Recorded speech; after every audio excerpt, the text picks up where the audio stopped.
think everybody likes the idea of taking something that you're familiar with and turning it into something that you're not as familiar with, like a 18-wheeler semi into Optimus Prime. And so that was the beginning. I joined Hasbro in 2000, and the company was in some degree of difficulty. So we were focusing back on our core brands, and Transformers was one of those brands that we began to really rethink about, and how do we reignite this brand for future generations?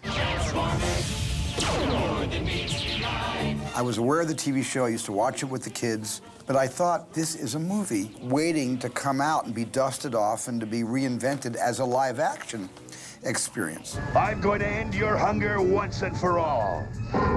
We were initially really resistant to the idea of doing it because it's something that we had cared about as kids, and that's always kind of it's on the one hand really exciting to take that challenge, and on the other hand you go like, I don't want to screw this up.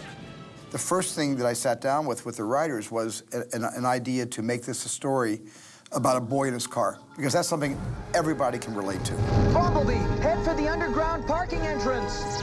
Transformers were always about robots in disguise and more than meets the eye. And that more than meets the eye could mean more than just the robots. More than meets the eye could mean something about the human characters. But there were very few humans that we could draw from. So it meant coming up with characters that didn't exist before. In the original cartoon, there was a mechanic character who was kind of the basis for Sam.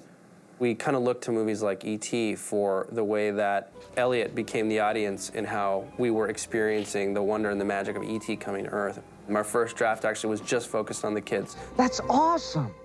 Steven Spielberg called me right when I was finishing The Island, and he said, I'd like to do Transformers, and I'm like, okay, all right, I'll think about it. Hung up. I'm not doing that movie. That's what I said to myself. I'm not doing a toy movie. I thought about it, and I went to Hasbro in Rhode Island, and they put me through Transformers school. This is the classic G1 Optimus Prime, very much like it was made in the 80s. He had a very simple transformation. Very easy to get from vehicle to robot.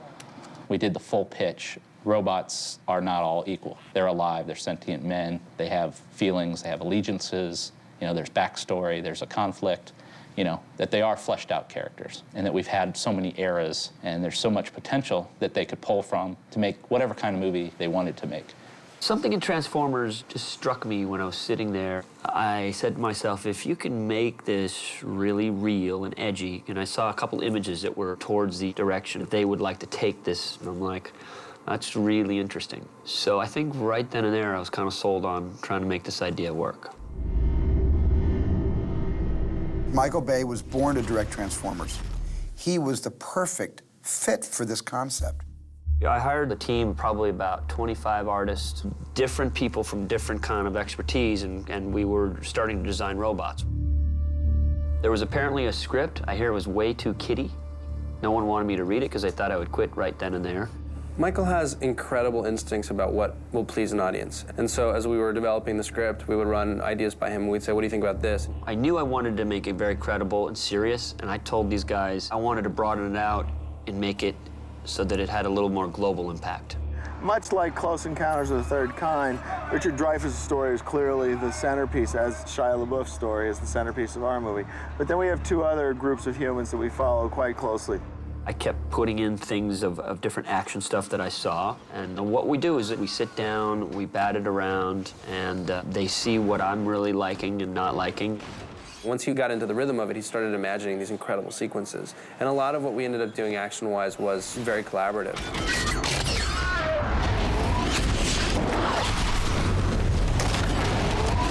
He is the sickest action director on the planet. That is something that he is. He's not Ilya Kazan, and Mike will tell you that.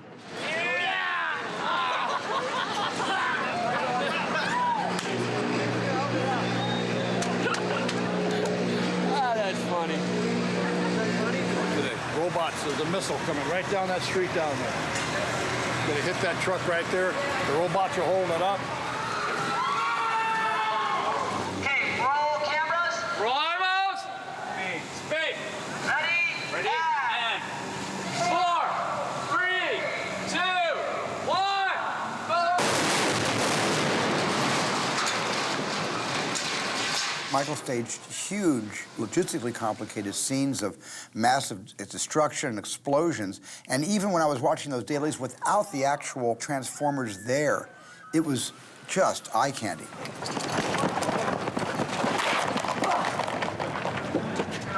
In this movie, Michael is the star, and Michael is so much fun. We line everything up with the football. Ready, and hike! 3, 2, 1, bam! Does that work? Thank you very much. You got the timing? That's perfect.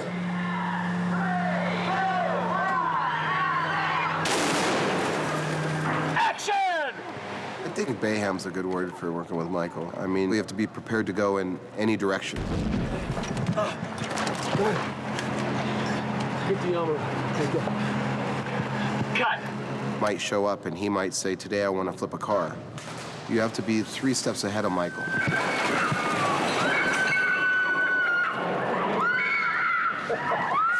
Smells good. You hear on the walking when I'm walking in, bass coming in, he's coming in hot, he's coming in hot. Here we go. Ready? You know, it's all wired because I'm ready to go. When I come into the set, I want to start shooting. Come on cameras, let's go. He's got a tireless kind of energy, and I understood that that's how he gets into it, and then he's into it. It's like an actor getting into character. Jim, lift him up again and do it again. Do it again. Keep rolling. Got it. Okay. Oh, God, please don't kill me, please. Keep moving up. Okay. Jim, lift him up again and do it again. Do it again. Keep rolling. Got it. Mike needs people who can accommodate his needs, and you need to be able to adapt. You can't be the guy who's got the script notes and the ledger, and no, I can't do that because in the next scene, you can't be that guy. Michael will eat you alive. This ain't gonna. It ain't gonna. Trust me, I saw it. I'd sit under it.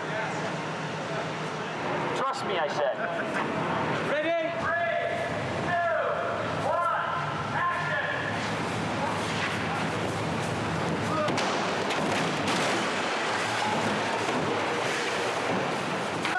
What he is he's very honest, he's very blunt, he's very direct, he's very opinionated. Give me a shot, Dave.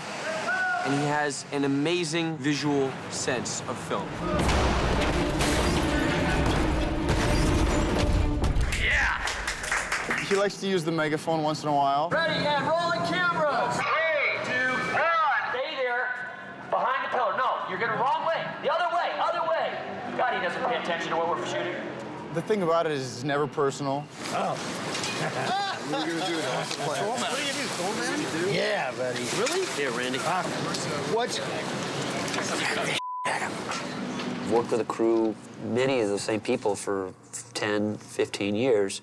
And so they know my style, they know my pace. Hey, Mike, we can get a flag.